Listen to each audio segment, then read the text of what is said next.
The press conference was chaos. Sterling Technologies stock had plummeted 40% in 3 days, all because of engagement rumors. CEO Victoria Sterling stood at the podium, her composure perfect but her eyes betraying desperation. Cameras flashed. Reporters shouted questions about her broken engagement. Then she saw him, the janitor, cleaning the stage corner, invisible to everyone else. Without warning, she crossed the floor, grabbed his hand, and pulled him close. "Pretend to kiss me for 10 minutes, she whispered against his lips. "I'll handle everything else." The room went dead silent. Then their lips met, and the pretend kiss became something nobody could explain. Daniel Morrison had been cleaning office buildings for 3 years now, always taking the night shifts so he could be home when his daughter Lily woke up for school. Most people never noticed him, which was exactly how he preferred it. They didn't need to know that the man pushing the mop cart had once designed cutting-edge medical devices, or that his hands, now rough from industrial cleaners, had once sketched blueprints that could have saved thousands of lives. That life had ended 5 years ago, when his wife Catherine died, not from her illness, but from the stress of fighting a legal battle they couldn't win.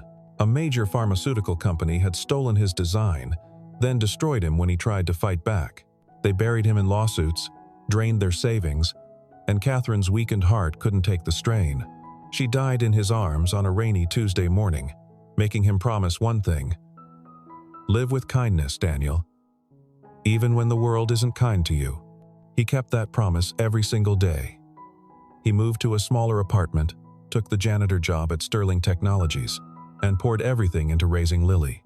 She was 8 now, with her mother's curious eyes and gentle spirit. She didn't know her father had once been someone important. She didn't need to know. What mattered was that he was there every afternoon for homework, every evening for dinner, every night for bedtime stories. He taught her chess on an old wooden board, made her lunch with notes written on napkins, and never missed a school play, even if it meant switching shifts with coworkers who barely knew his name. Victoria Sterling was everything Daniel wasn't, or at least, that's what the world saw. At 32, she was the youngest CEO in the company's history, a woman who'd climbed from junior programmer to the executive suite in just 8 years. The media painted her as ice personified. Brilliant, ruthless, untouchable. They loved to photograph her in her glass office, 60 floors above the city, always alone, always working. What they didn't capture were the nights she stayed there until 3 in the morning, not because of deadlines, but because going home to an empty penthouse felt like drowning.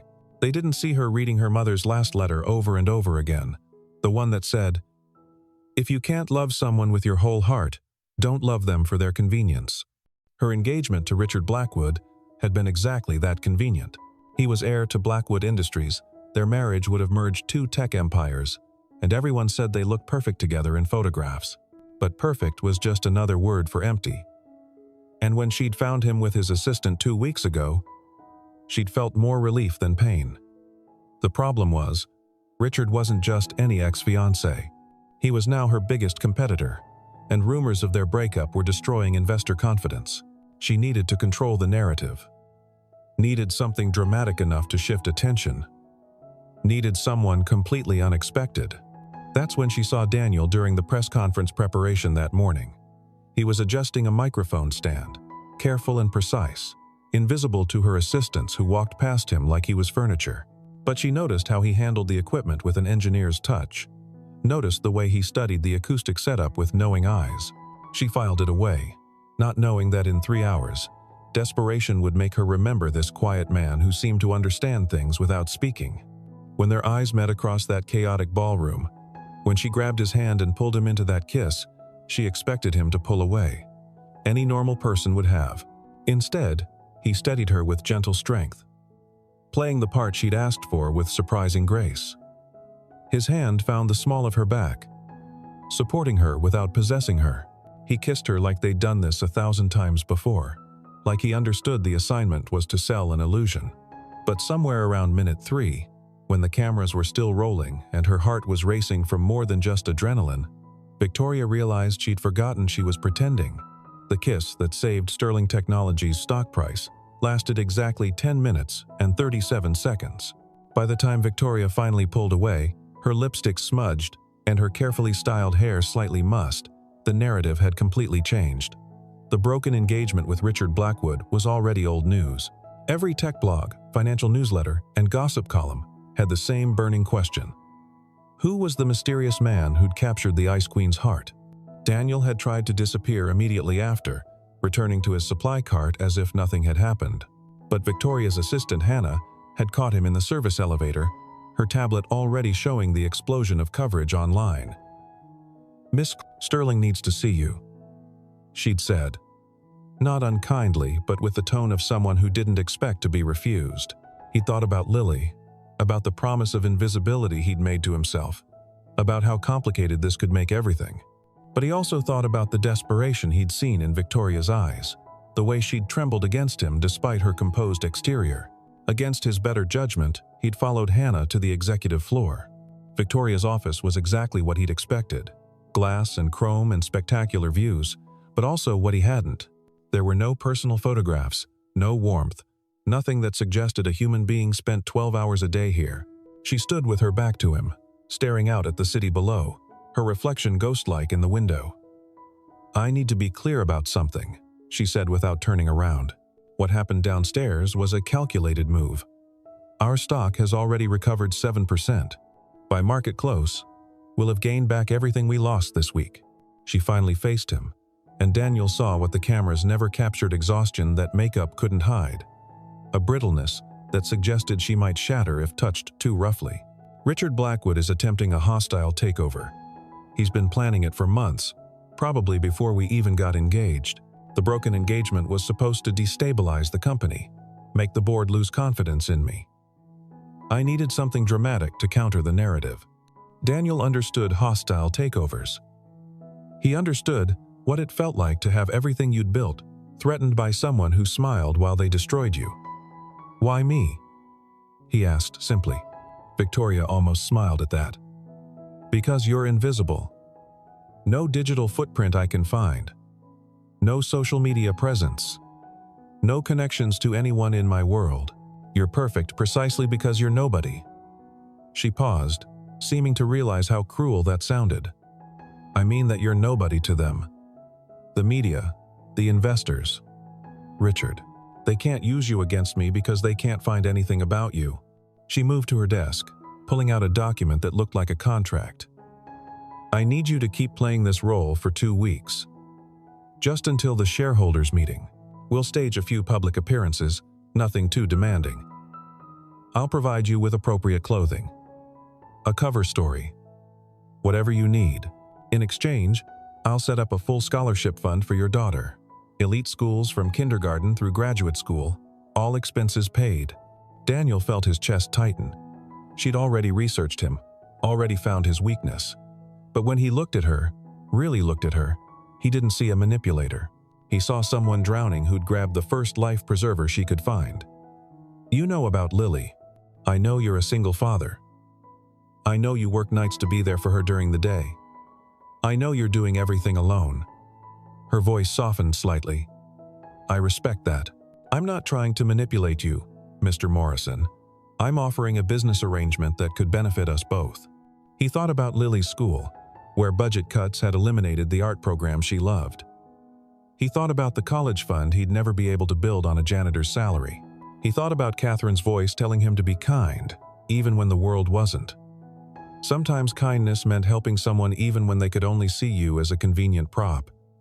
2 weeks, he said, "but I have conditions. I keep my job here. I don't miss any of Lily's school events, and she doesn't know about any of this." Victoria nodded quickly, relief flickering across her features. "Of course. Hannah will coordinate everything. Can you start tomorrow? There's a charity gala, and appearing together there would solidify the narrative." As Daniel left her office, he wondered what he'd just agreed to. He'd spent 3 years being invisible, and now he was about to be thrust into spotlight he'd never wanted. But something about Victoria Sterling's hidden fragility reminded him that everyone was fighting battles nobody else could see. Even ice queens, apparently, could crack. The transition from janitor to CEO's boyfriend required more than just expensive clothes, though the clothes certainly helped. Victoria's personal shopper arrived at Daniel's apartment the next morning with an entire wardrobe that probably cost more than his annual salary. Lily watched from the couch, eating cereal while cartoons played, as strangers transformed their living room into a temporary fitting area. "Are you going to a costume party, Daddy?" she asked, giggling when he emerged in a tailored suit that made him look like the executive he'd once been. "Something like that, sweetheart," he said, kneeling down to her level. "I'm helping a friend with something important, but it might mean some different schedules for a couple weeks. Mrs. Patterson next door will watch you a few extra evenings. Is that okay?" Lily studied him with those two wise eyes she'd inherited from her mother. "Is your friend nice?" Daniel thought about Victoria's desperate grip on his hand, her trembling masked as confidence. "She's trying to be."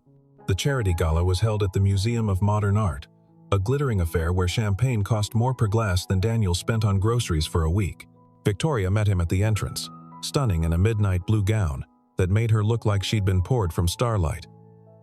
But her hand shook slightly when she took his arm. "Remember," she whispered, "we've been secretly dating for 3 months. You're a consultant from Seattle, helping with our new medical technology division. Keep the details vague." What struck Daniel most about the evening wasn't the opulence or the scrutiny of hundreds of eyes watching their every move. It was how naturally they fell into rhythm with each other. Victoria laughed at his dry observations about the pretentious art installations. He steadied her when her heels caught on the marble floor. When Richard Blackwood appeared, all sharp smile and calculating eyes, Daniel instinctively pulled Victoria closer, his hand protective on her waist. "So you're the mystery man," Richard said, his tone suggesting he didn't believe it for a second. "Funny how Victoria never mentioned you before." "Funny how she never mentioned a lot of things about you either," Daniel replied calmly, "though I'm starting to understand why."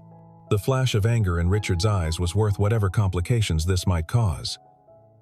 Victoria's surprised laugh, genuine and unguarded, was worth even more. As they danced later, she whispered, "That was unexpected. The consultant from Seattle doesn't usually have claws. Even nice guys have limits," Daniel said, spinning her gently. "Besides, he seemed like the kind of person who deserved it." For a moment, Victoria's mask slipped entirely. He destroyed everything he touched and made it look like love. "I thought that was just how relationships worked."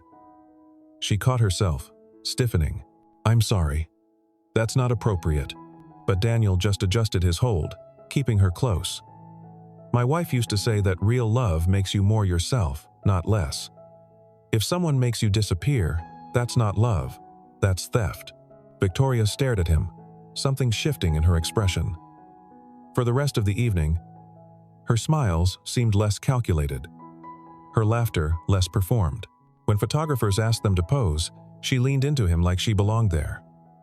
By the time they left, even Daniel had almost forgotten they were pretending. Living at Victoria's penthouse was supposed to be part of the arrangement. "The paparazzi are watching," she'd explained. "It needs to look real." But nothing about her home felt real at first. It was all white marble and floor-to-ceiling windows, beautiful and cold as a museum. Daniel brought Lily over after school one day, when Victoria was at work, just to pick up some clothes he'd left there. But Lily, being Lily, immediately made herself at home. "Daddy, she doesn't have any pictures," Lily announced, scandalized by the bare walls. "Or books, or toys. Does anyone actually live here?" When Victoria came home early and found them there, Lily was drawing at the dining table while Daniel made grilled cheese sandwiches in the pristine kitchen that had probably never seen actual cooking. Victoria froze in the doorway, looking lost in her own home. "I'm sorry," Daniel started. But Lily had already bounced over to Victoria, holding up her drawing. "I made this for you. It's you and Daddy and me at the park. See? You're the one in the pretty blue dress. Daddy says blue is your favorite color." Victoria took the drawing with careful hands, studying it like it was a priceless artifact. "It's beautiful, Lily. Thank you." Her voice was soft, almost wondering. Would you like to stay for dinner?" That became their pattern. Daniel would cook simple meals, while Lily did homework at the counter. Victoria would arrive home to the smell of actual food, the sound of laughter, the warmth of life being lived in spaces meant for it. She helped Lily with her math homework, discovering she had a gift for making complex problems simple. Lily taught Victoria to play Crazy Eights and Go Fish, card games that had probably never been played in that penthouse before. One evening, while Lily was absorbed in a movie, Victoria found herself beside Daniel on the terrace, city lights sparkling below them. "I don't know how to do this," she admitted quietly. "The pretending is easy. It's the real parts that confuse me." "What real parts?" Daniel asked, though he knew exactly what she meant. The way she unconsciously reached for his hand during meetings. The way she smiled now. Unguarded. And genuine. When Lily made her laugh. The way they moved around each other in the kitchen, with the comfortable choreography of people who belonged in the same space. "Catherine must have been extraordinary," Victoria said, instead of answering. "To inspire such loyalty, even after she's gone." Daniel was quiet for a moment. "She was. But she also would have liked you. She had a thing about seeing through people's armor to who they really were underneath. She would have seen what Lily sees." "What does Lily see?" "Someone who needs to remember that it's okay to be happy. That success doesn't have to mean being alone." Victoria turned to look at him, and in the soft light, she looked younger, more vulnerable. "I'm going to hurt you," she said, like a confession. "I don't know how to not hurt people. It's all I've ever done." Daniel thought about all the ways he'd already been hurt, all the scar tissue that had formed around his heart. But he also thought about the way Victoria had started leaving sticky notes for Lily in her lunch bag, little encouragements and jokes. The way she'd hired his co-worker's son for an internship without mentioning it was her doing. The way she was slowly becoming someone she'd forgotten she could be. "Maybe," he said. "Or maybe, you'll remember how to be yourself, instead of who everyone expects you to be." Before she could respond, Lily appeared in the doorway, rubbing sleepy eyes. "Can we all watch the stars together? Mommy used to say they were angel lights." Victoria's breath caught. Lily had never called anyone but Catherine Mommy. But Victoria just opened her arms, and Lily climbed into her lap like she'd been doing it forever. They sat there, the three of them, watching the city lights that were the closest thing to stars they could see. Daniel pretended not to notice when Victoria wiped her eyes. She pretended not to notice when he reached over and took her hand. They were getting too good at pretending not to notice things that mattered. Everything shattered on a Thursday morning. Daniel was fixing a broken elevator sensor when his supervisor called him to the office. The television was on, showing Richard Blackwood at a press conference. "I think the public deserves to know the truth about Victoria Sterling's new boyfriend," Richard was saying, his smile sharp as glass. "Daniel Morrison isn't some consultant from Seattle. He's a janitor in her building. But more importantly, he's a man who was fired from Nexus Pharmaceuticals 5 years ago for stealing proprietary technology." The screen filled with old personnel files, legal documents, carefully edited to paint the picture Richard wanted. Daniel watched his past being weaponized, saw his wife's death reduced to a footnote about personal tragedies following professional disgrace. By the time Richard finished, Daniel had been transformed from invisible to infamous. Victoria was in a board meeting when the news broke. Daniel could see the exact moment she found out, watched through the glass walls as Hannah whispered urgently in her ear. Their eyes met across the office space, and he saw the war in her face, the desire to protect him battling against the need to protect her company. He knew which one would win, had to win. He didn't blame her for it. The board's decision was swift and unanimous. The relationship had to end immediately. Victoria had to publicly distance herself from him. The company couldn't afford another scandal, not with the shareholders meeting next week. Daniel was escorted from the building by security, his janitor's uniform and badge confiscated, his 3 years of quiet service erased in 3 minutes. Lily was at school when he got home. He sat in their small apartment, surrounded by the designer clothes Victoria had bought him, and laughed at the absurdity of it all. He'd known this would happen, had always known that stepping into the light would mean his past would find him. But for a few weeks, he'd let himself believe in the fairy tale. He'd let Lily believe in it. When he picked Lily up from school, she was crying. Sophie's mom said, "You're a thief." She said Miss Victoria fired you because you're bad. "Is that true, Daddy?" Daniel knelt down, holding his daughter's face gently. Sometimes people say things that aren't true because they don't understand the whole story. But you know what? It doesn't matter what they say. What matters is that I love you, and I will always be here for you. But what about Miss Victoria? She loves us too, right? She wouldn't believe bad things about you. Daniel thought about Victoria in that boardroom, surrounded by men in suits, demanding she choose between him and everything she'd built. Sometimes, sweetheart, grown-ups have to make choices that hurt, even when they don't want to. It doesn't mean they don't care. It just means the world is complicated. Lily wiped her nose, thinking hard. Like when Mommy had to go to heaven, even though she wanted to stay. Yes, Daniel said, his throat tight, exactly like that. That night, after Lily was asleep, Daniel sat at their small kitchen table and wrote Victoria a letter. Not an email that could be hacked, not a text that could be screenshot, but a real letter on paper. He wrote about understanding her choice, about not harboring anger, about hoping she'd find someone who could stand in her light without casting shadows. He wrote about Lily missing her. He wrote about missing her too, though that wasn't part of their arrangement. He mailed it to her office, knowing she'd probably never see it, but needing to say goodbye properly. 3 days passed. Daniel found work at a different building, farther from home but with better pay. Lily stopped asking about Victoria, though she kept the designer backpack Victoria had bought her, running her fingers over it like a talisman. Life returned to its quiet rhythm, and Daniel tried to convince himself that was enough. Then Victoria called her second press conference. She stood at the podium in the same room where their story had begun, but this time she was alone.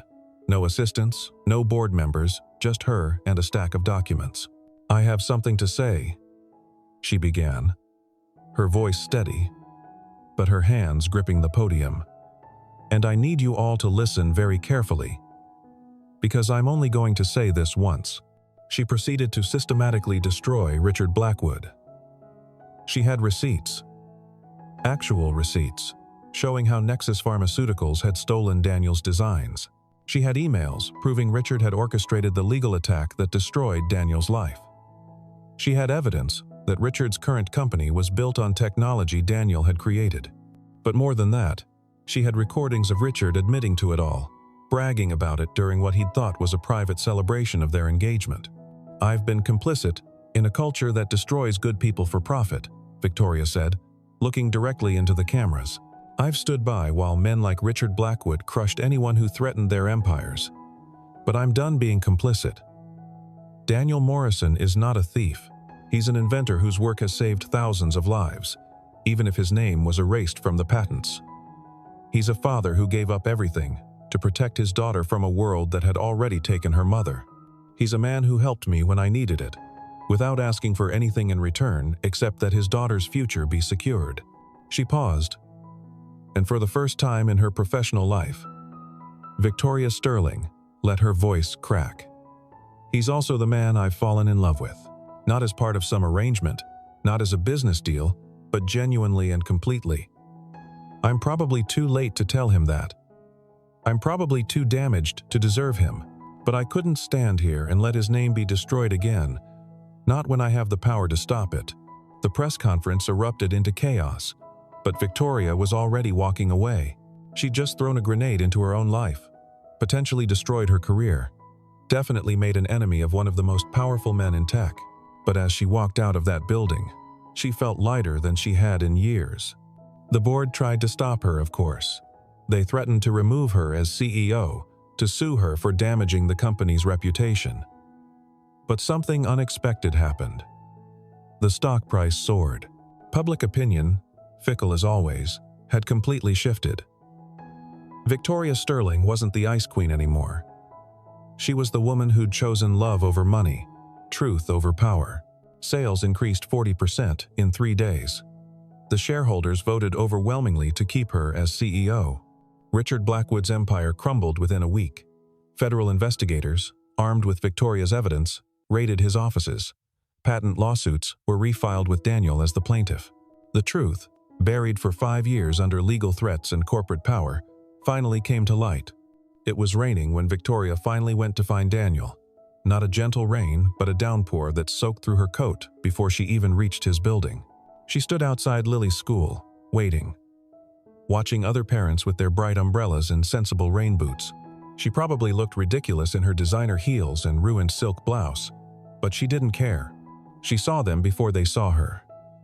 Daniel was holding a broken umbrella over Lily, who was jumping in puddles despite his gentle protests. They were laughing, completely absorbed in each other, a perfect unit of two that didn't need anyone else. Victoria almost turned away then, almost convinced herself that they were better off without her complications. But then Lily looked up and saw her. "Miss Victoria!" Lily shrieked, running full speed through the puddles. She crashed into Victoria's legs, soaking her even more. "You came back! I knew you'd come back. Daddy said you had important things to do, but I knew you wouldn't forget us." Victoria knelt down in the rain, not caring about her ruined clothes or the parents staring at them. "I could never forget you, sweet girl. Either of you." Daniel approached slowly, the broken umbrella forgotten at his side. "Victoria," he said, and her name sounded like a question and an answer all at once. "I know I hurt you," she said, standing but keeping Lily's hand in hers. "I know I chose wrong at first, but I need you to know that it wasn't pretend for me. None of the real parts were pretend." Daniel studied her for a long moment. This woman who'd upended his carefully quiet life, who'd given his daughter a glimpse of family again only to disappear, who'd just destroyed her own world to rebuild his. "You didn't have to do what you did. The press conference. Richard. None of it." "Yes, I did," Victoria said simply. "Because that's what you do for people you love. You fight for them. You choose them. Even when it's scary. Even when it costs everything." Catherine knew that. She would have done the same for you. Something shifted in Daniel's expression at the mention of his wife. "She would have," he agreed. "She also would have told me I was an idiot if I let you walk away again. Does that mean you forgive me?" Daniel pulled her into his arms, rain streaming down both their faces. "There's nothing to forgive. You did what you had to do. So did I. But now we get to choose what happens next." "I choose you," Victoria said against his lips. "Both of you. If you'll have me.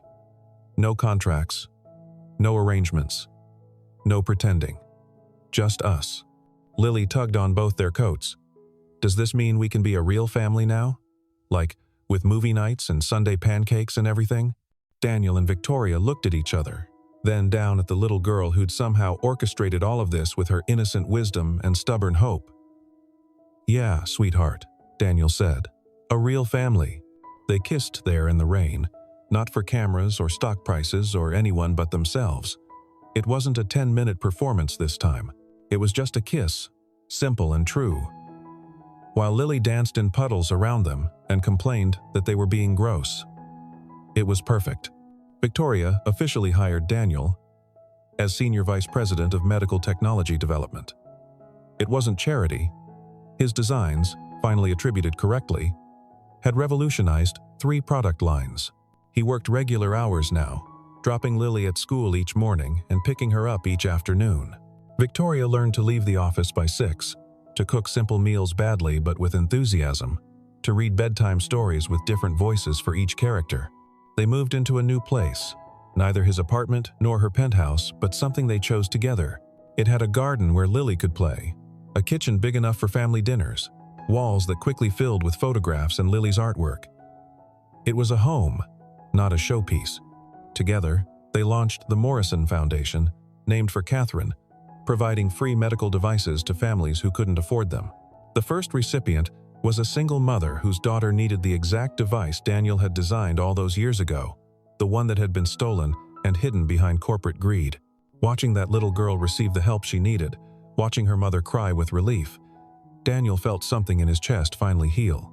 "She would be proud," Victoria said quietly, her hand in his. "Of the foundation?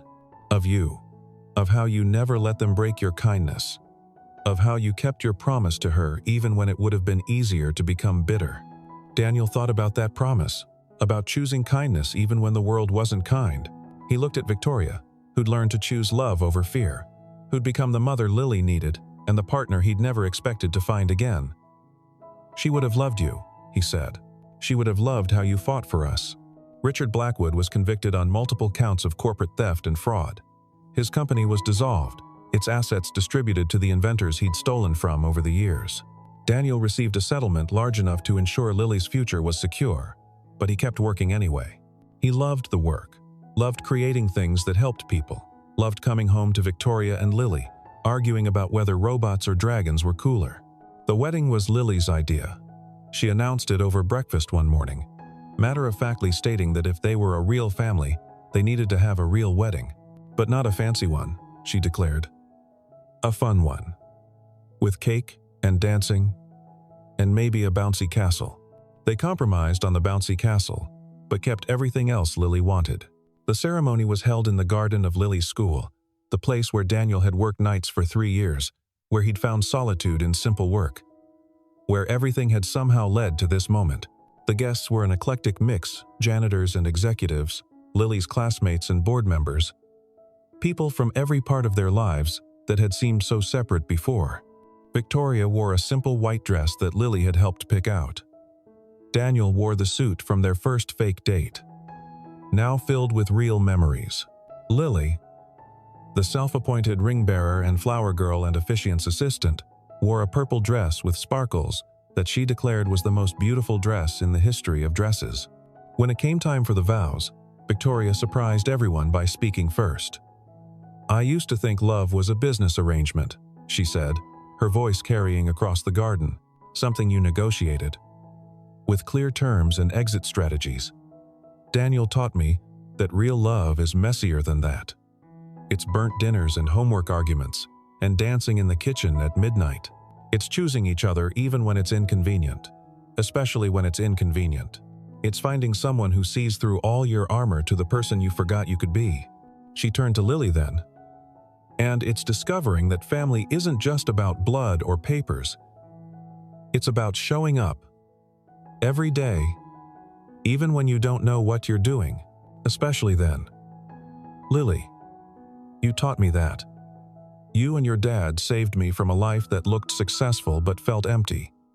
You gave me a reason to be brave." Daniel's vows were simpler but no less meaningful. 5 years ago, I made a promise to someone I loved to stay kind, even when the world wasn't kind to me. I thought that meant staying small, staying quiet, staying safe. Victoria, you showed me that kindness can also mean fighting for what matters. That love isn't just about protecting people from hurt, but about being brave enough to hope for happiness again. You brought light back into our lives when I'd forgotten to look for it." Lily insisted on adding her own vows, though nobody had expected it. She stood between them, holding both their hands, and spoke with the wisdom of someone who'd lost much but refused to stop believing in love. "I promise to teach you both all the new games I learn. I promise to eat vegetables sometimes even though they're gross. I promise to help with chores without being asked more than 3 times. And I promise to love you both forever and ever, even when you're old and wrinkly and embarrassing." The crowd laughed. Victoria cried. Daniel lifted Lily onto his hip so she could be part of their first kiss as a married family. The photographer captured that moment the 3 of them connected, laughing and crying simultaneously, perfectly imperfect. As the reception began and Lily ran off to organize a kids versus adults dance battle, Daniel and Victoria stood together watching the sunset. "No regrets?" he asked. Victoria thought about her old life, the one with perfect surfaces and hollow victories. "None. You?" Daniel pulled her closer, thinking about the journey from that first desperate kiss to this moment. "Only one." "What's that? That kiss at the press conference?" "It didn't really last 10 minutes. More like 8.5. Victoria laughed, that genuine, unguarded sound that had become his favorite music. "Well then, Mr. Morrison, I guess we'll have to make up for those missing 90 seconds. "I guess we will, Mrs. Morrison." They kissed as the first stars appeared, as their daughter's laughter rang across the garden, as their friends and chosen family celebrated around them. It lasted much longer than 10 minutes this time, and nobody was pretending anymore. Some kisses change everything in an instant. Others, the ones that matter most, change everything slowly, gently, one real moment at a time. The Morrison family story wasn't a fairy tale. It was better than that. It was real, built on burnt dinners and board meetings, bedtime stories and breakthrough innovations, the courage to trust after loss and the wisdom to choose love over fear. It was proof that sometimes the most unexpected moments, the ones that start with desperate gestures and impossible requests, lead to exactly where you're supposed to be. Years later, when Lily was grown and telling the story to her own children, she would always emphasize the most important part. Grandpa was brave enough to be kind, and Grandma was brave enough to change. But the real magic? They were both brave enough to believe they deserved to be happy.